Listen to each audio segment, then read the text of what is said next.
if we frame things wrongly, for instance, if we read Genesis 1 and think of it as establishing humanity as the despots within the world, with all of the creation at their disposal for their exploitation, it's very easy to come to Genesis 2 and think about the man as the one in that position, the man as the center of the universe, and then the woman created as his understudy or sidekick.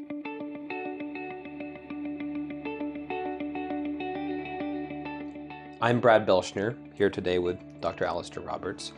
We're talking about how to think about gender more biblically. Specifically today, how can we get past headship battles? So, Alastair, what do terms like headship and submission mean in Scripture? What can Scripture tell us about these things? Perhaps a helpful place to start is in looking at Genesis 2. So we get back to Genesis, it's very easy, if we frame things wrongly, for instance, if we read Genesis 1 and think of it as establishing humanity as the despots within the world, with all of the creation at their disposal for their exploitation, it's very easy to come to Genesis 2 and think about the man as the one in that position, the man as the center of the universe, and then the woman created as his understudy or sidekick. Like a secretary type Indeed, position. personal assistant. And many people have read the word help in that way. But that's not quite what's happening. Rather, God has established this temple and he places the man within it as his servant, and then creates the woman alongside him as his helper. But his helper not as a personal helper, so much as his helper in that task, in their shared task. And approaching the same task from different angles with different emphases. Yes.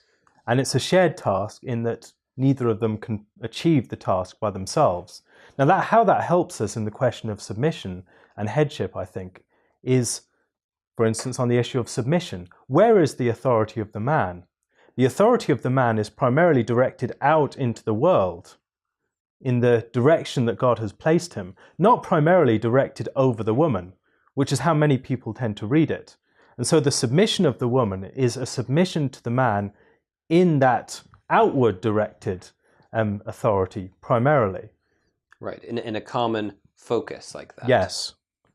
And now that helps us again to think about headship.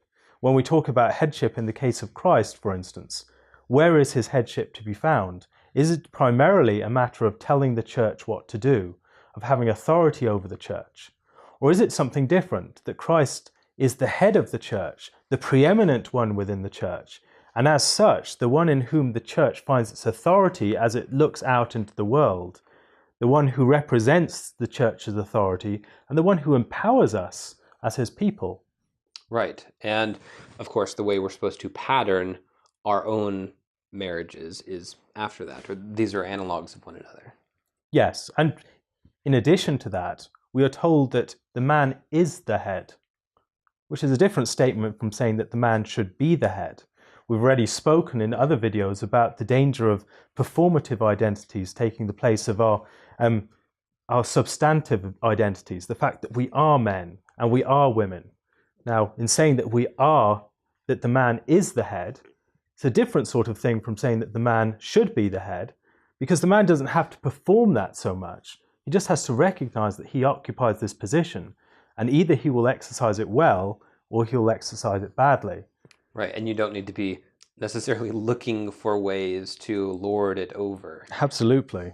And even in instances where there would be more of an antagonistic submission, or I disagree with this, but I will submit anyway, that I suppose should be more of an exception to the rule of behavior there. It's precisely. Normally, it would just be, well, of course, we're doing the same thing here. We're on the same path.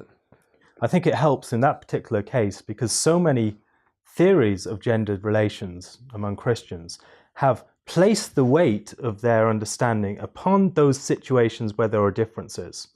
And so authority and headship and all these things only become operative when there's an argument. But that's when it breaks down, not when it's truly working. Right. It'd be like saying, the king, oh yes, the king is that guy who you're not supposed to rebel against, right? Like, no, it's actually quite more complex and well-rounded than that. Absolutely.